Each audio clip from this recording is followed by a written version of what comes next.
So what I bring to the business school is very much my international experience, dealing with people at an international level, dealing with human capital.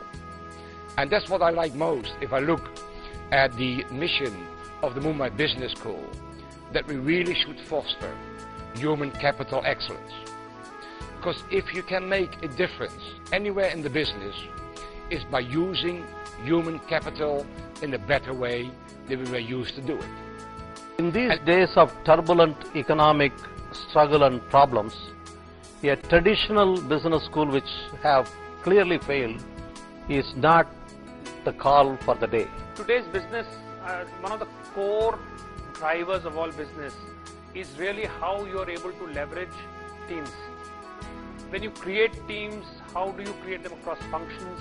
How do you work with them on a practical everyday basis, as well as how do you use and multiply the strengths of individuals in a collective form, which is the team. I think. In other words, we now have very much a crisis of relevance. Are we teaching the right things to the students?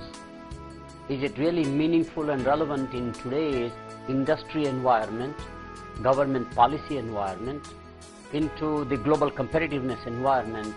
So relevance is a second major dimension.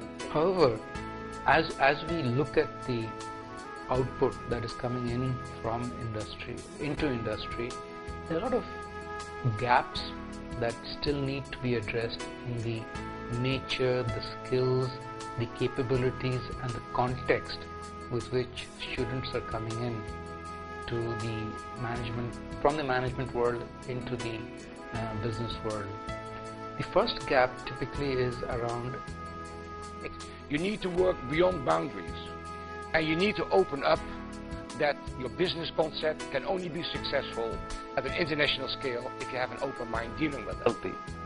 Mumbai Business School has custom created a new program that will solve the problem of today and show the future for the rest of the world. The fact that business takes place in a human context, and I think conventionally the notion of human capital management has always been very restricted in most management education, and it's seen as one variable that affects business, and does not acknowledge the fact that all of business is actually dependent on harnessing the power and the potential of human capital. The second major challenge of management education in future is what I call crisis of relevance.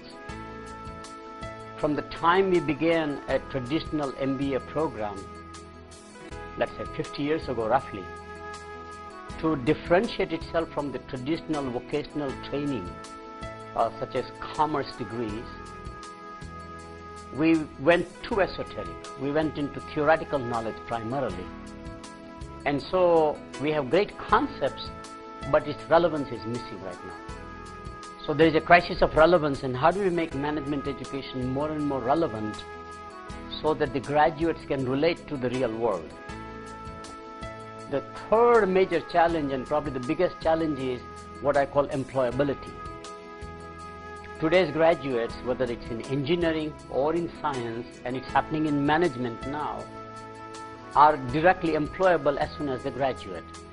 The expectation of the future employers, the expectations of the industry, the government, whoever recruits them, is that the day they join, they will be very useful in terms of doing managerial tasks. And this leaves a huge gap in terms of what is actually required when somebody enters into industry and what he needs 10 years from now. I am so pleased to be connected with this, with the experience of mine in setting up schools like MDI at Gurgaon, ISB at Hyderabad, Great Lakes Institute of Management at Chennai. Now in the business capital, we will be creating a new breed of business leaders, a new team of business managers who will be geared toward a new Very challenges. important, therefore, to learn how to cohesively perform as teams.